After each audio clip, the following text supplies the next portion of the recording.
Здравствуйте, меня зовут Шамиль Ахмадуллин, и вы на канале Школы скорочтения и развития памяти у детей.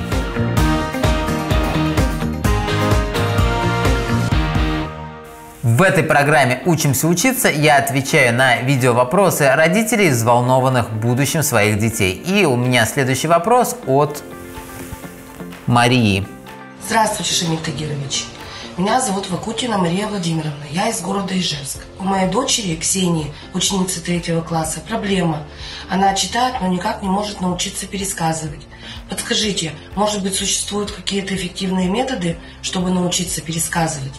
Не секрет, что 70% успеха ребенка в школе зависит от того, насколько качественно и быстро ребенок может готовить пересказ, потому что обучение практически по всем предметам, не считая, наверное, русский и математику, связано с тем, что ребенку нужно готовить пересказ.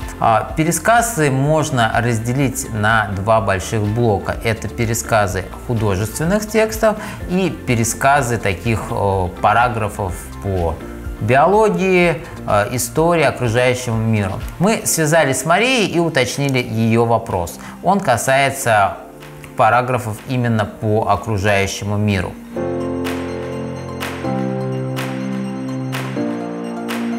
Для того, чтобы показать, как эффективно подготовить пересказ, я выбрал книжку по биологии для 7 класса, и на примере одного из параграфов из этой книги покажу, как ребенку быстро и качественно подготовить пересказ. Я открыл учебник на параграфе тип членистоногие, и сейчас на примере этого параграфа буду вам показывать, как достаточно быстро подготовить пересказ любого параграфа по любому предмету. Параграф у нас достаточно объемный, и с чего мы начинаем? Во-первых, ребенку нужно не читать сначала параграф, а прочитать вопросы в конце параграфа. Почему это так важно?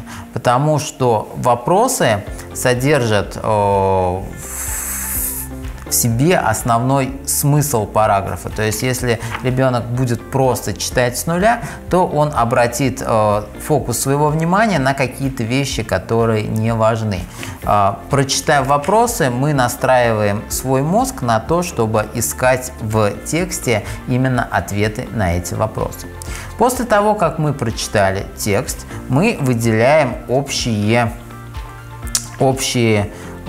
главные ветви нашей майнд-карты. Сейчас подробно объясню, что такое главные ветви. Итак, у нас жирненьким подчеркнута общая характеристика. Класс ракообразных. Ищем дальше. Класс паукообразные. И, в принципе, все. То есть у нас 3 главные ветви. Убираем учебник. И в центре пишем тип членистоногие. Важно использовать разноцветные ручки, маркеры, фломастеры или карандаши. Ветка общие характеристики.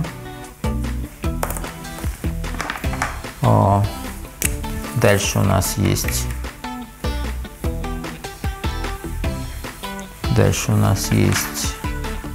ракообразные. Класс ракообразные. Напишу просто рак и возьмем 4-й цвет.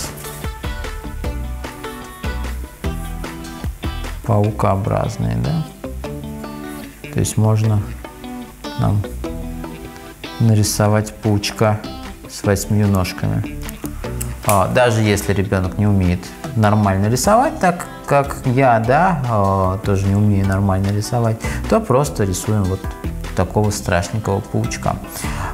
Что нам это дает? В принципе, мы уже понимаем, что наш параграф состоит из 3 больших блоков. Общие характеристики, что-то общее, между паукообразными и, соответственно, ракообразными, и соответственно, оба этих класса. Дальше начинаем разбирать каждый класс, каждый блок. Общие характеристики читаем.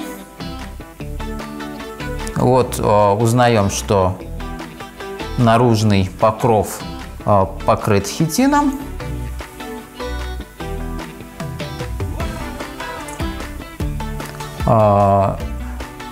Раздельно полые у нас членистоногие. Ну и в принципе все. То есть всего у нас две такие важные информации. И пишем сюда два слова: хитин и разнополые. Все. Можно писать, сокращать, не нужно майнкарту портить длинными словами. То есть что-то, что понятно просто самому ребенку. Итак, теперь быстренько разберем класс ракообразных. Читаем, что у нас скорпионы, клещи, пауки, все они относятся к ракообразным. Синосцы еще есть. Получается, у нас есть 4 таких больших группы представителей класса ракообразных. Берем оранжевую ручку и пишем, что у нас паукообразные состоят из скорпионов, сенокосцев. В первый раз слышу такое название. Плохо учился по биологии. Клещи и, соответственно, сами пауки. Дальше ребенок, прочитав уже более подробно, узнает, что пауки, например, у нас плетут паутину, и добавляет эту информацию в карту. Да, смотрите, даже не прочитав этот учебник, этот параграф, я уже могу достаточно хорошо рассказать то, о чем этот параграф. Есть у нас тип членистоногих, состоящий из двух классов, ракообразных и паукообразных, да, у которых общая характеристика то, что их тела пропитаны хитином, и в основном они разнополые. Класс ракообразных, у них такая объединенная голова-грудь, сложные глаза, они в основном разнополые. Паукообразные у нас состоят из 4 групп: скорпионов, синосцев, клещей и пауков. И дальше уже какая-то более мелкая информация.